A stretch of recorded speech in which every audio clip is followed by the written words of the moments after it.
2 years ago, if you told a Series A founder that they should hire a fractional CFO, a fractional VP of engineering, and a fractional head of HR instead of three full-time executives, they would have looked at you like you were crazy. They'd say things like, "We need people who are all in. We need people who live and breathe this company." I can't tell you how many times I've heard that when I was pitching my services to startups. But fast forward to today, and the demand for fractional executive leadership has surged 170% since 2022, and that is according to Business Talent Group's 2024 High-End Independent Talent Report. And get this, C-suite interim placements are seeing a 117% increase across Fortune 1000 companies in that same period. That kind of spike makes it clear that the fractional model is growing. For startups, it's a shift in how to build leadership teams. And if you're a founder or an HR leader at a startup with less than 100 employees, you need to understand it because it changes the math on almost every hiring decision you'll make for the next 5 years. And that is the topic of today's episode. I'm going to dive into why the fractional model is growing, where it works, where it doesn't, and how to select the right fractional executives for your company.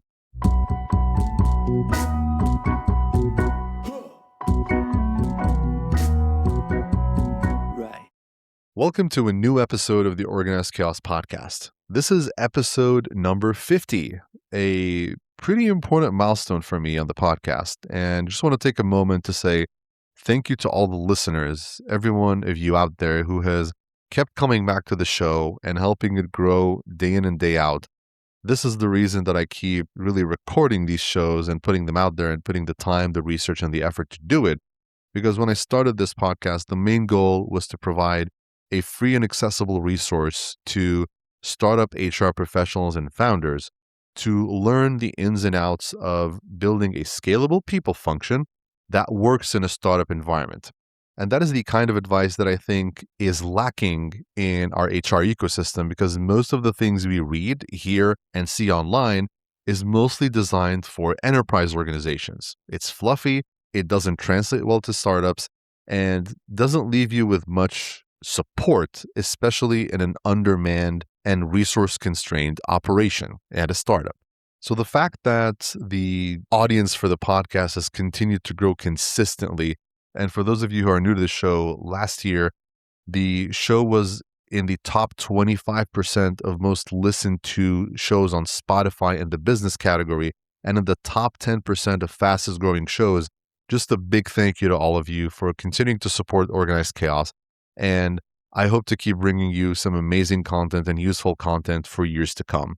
And as always, if you have any topic on your mind that you want me to address, feel free to shoot me an email, connect with me on LinkedIn. Always happy to discuss what's on your mind. So let's dive into today's topic. This topic is personal for me. I run a fractional HR practice. I've been doing this work across dozens of startups for more than 15 years. So I have a perspective on what works, what doesn't, and where this model is heading. I'm also going to be honest about its limitations because the fractional model is powerful, but it has real constraints that fractional people don't like to talk about. So let's talk about it. Let me start with why this explosive growth in fractional leadership is happening because it's obviously not accidental. And from my lens, there are three structural forces driving it. First, the cost of full-time executive talent has become disconnected from what early-stage companies can afford.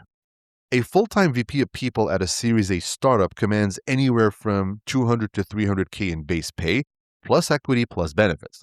So fully loaded, you're looking at $275 to $400 plus $1,000 annually.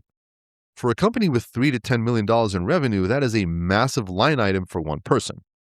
A fractional head of HR, on the other hand, typically costs between $5 to $15K per month, depending on the scope, which really translates to $60 to $180K annually. So that's 30 to 60% of the cost for senior executive level guidance, which is tailored to your stage. So the financial benefit is very clear. The second thing I believe is the skills gap between what startups need and what the typical executive candidate offers has widened.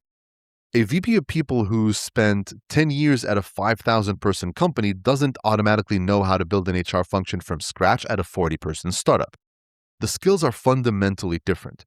Fractional executives who specialize in early-stage companies bring stage-specific expertise.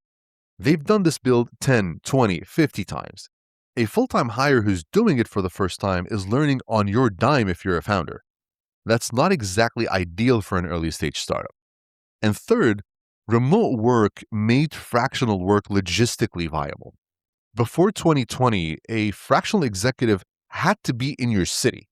Now they can serve companies across the country from anywhere. I have customers in the US, Europe, and the Middle East. So remote work has expanded the supply and demand of fractional talent simultaneously. These three forces, cost pressure, skill specificity, and remote enablement, are structural changes that don't reverse when the economy improves. That's why I believe this model is here to stay, and it will continue to grow. Now, let me tell you specifically why the fractional model is so effective for companies at this stage. Startups with less than 100 employees need senior leadership thinking, but they don't need senior leadership presence for 40 hours a week. The problems are complex, but the volume of work in any single function often doesn't justify a full-time executive. Take HR as an example, since that's my world.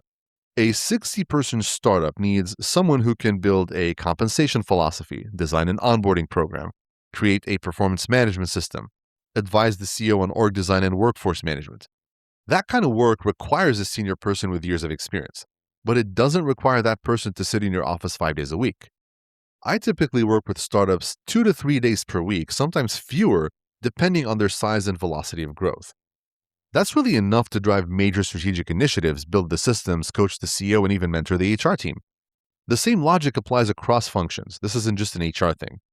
A fractional CFO can set up your financial reporting, manage your board reporting, and advise on fundraising strategy.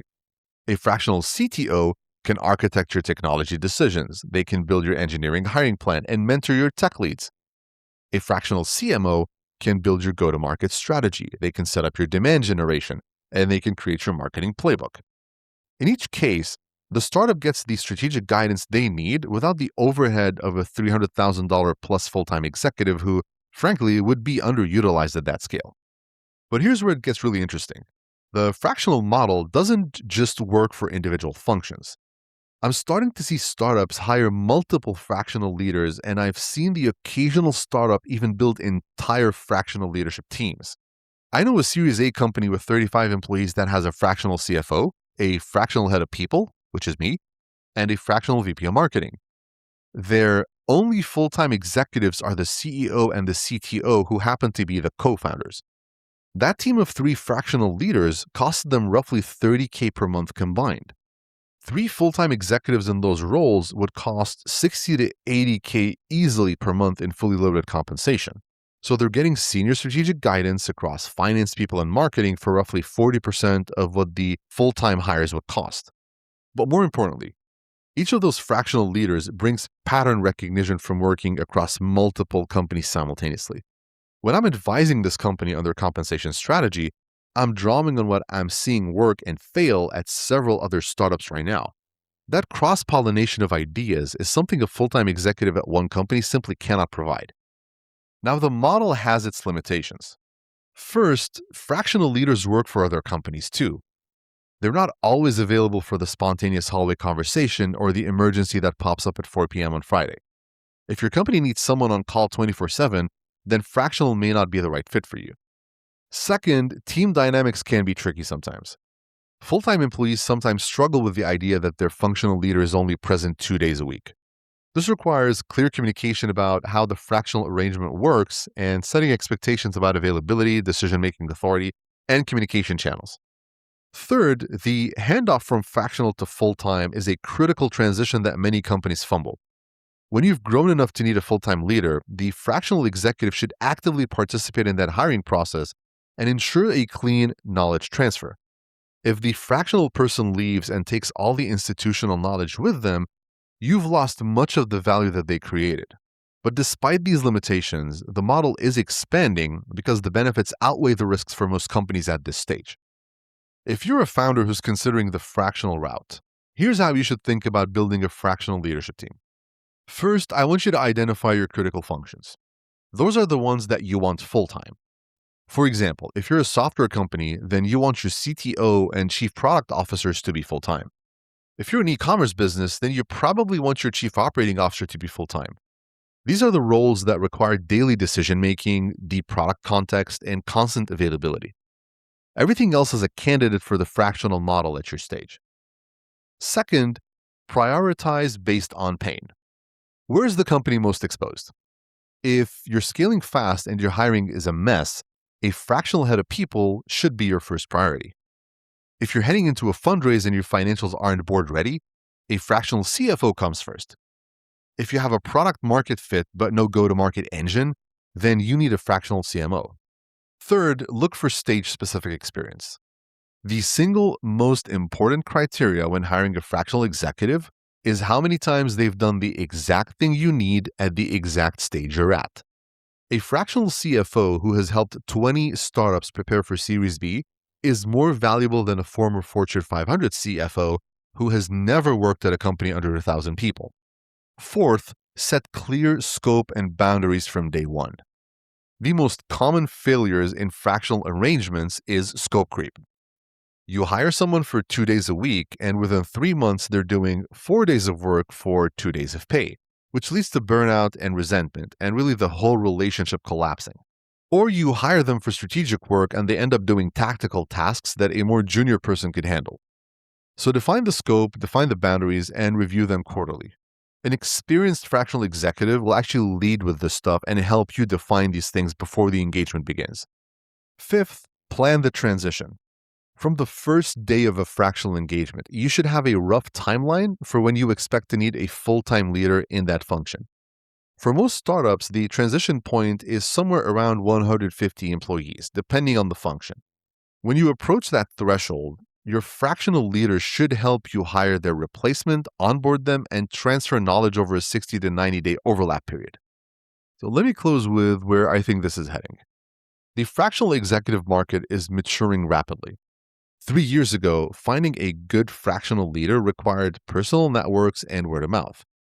Today, there are platforms, communities, and marketplaces dedicated to connecting fractional talent with companies. That infrastructure is making the model more accessible and more standardized. I think we're going to see 3 developments in the next couple of years. First, fractional will become the default for startups under 200 employees. Just as SaaS replaced on-premise software as the default, fractional leadership will replace full-time executive hires as the default at early-stage companies. The economics are just too compelling, especially in this tight market. Second, fractional teams will become more integrated. We're already seeing fractional leaders who work together across multiple clients.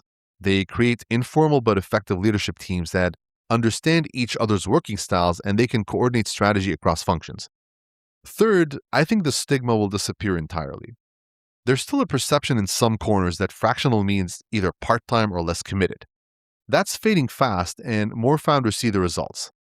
So here's what to do with this information. Step 1. Audit your current leadership gaps. List the executive functions where you either have no leadership or have someone who's stretched beyond their expertise. Be honest about where the gaps are. Step 2. For each gap, run the cost comparison. What would a full-time executive cost fully loaded? What would a fractional leader cost at 2 to 3 days per week? What's the annual savings? And what could you do with those savings?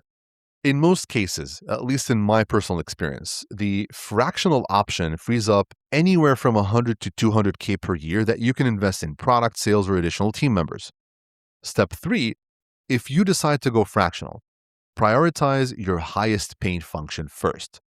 Don't try to hire 3 fractional leaders at once. Start with one, see how the model works for your company, and then expand from there. Step 4, when evaluating fractional candidates, ask 3 questions. How many companies at my stage have you worked with? What systems did you build that outlasted your engagement? And how did you handle the transition to a full-time leader?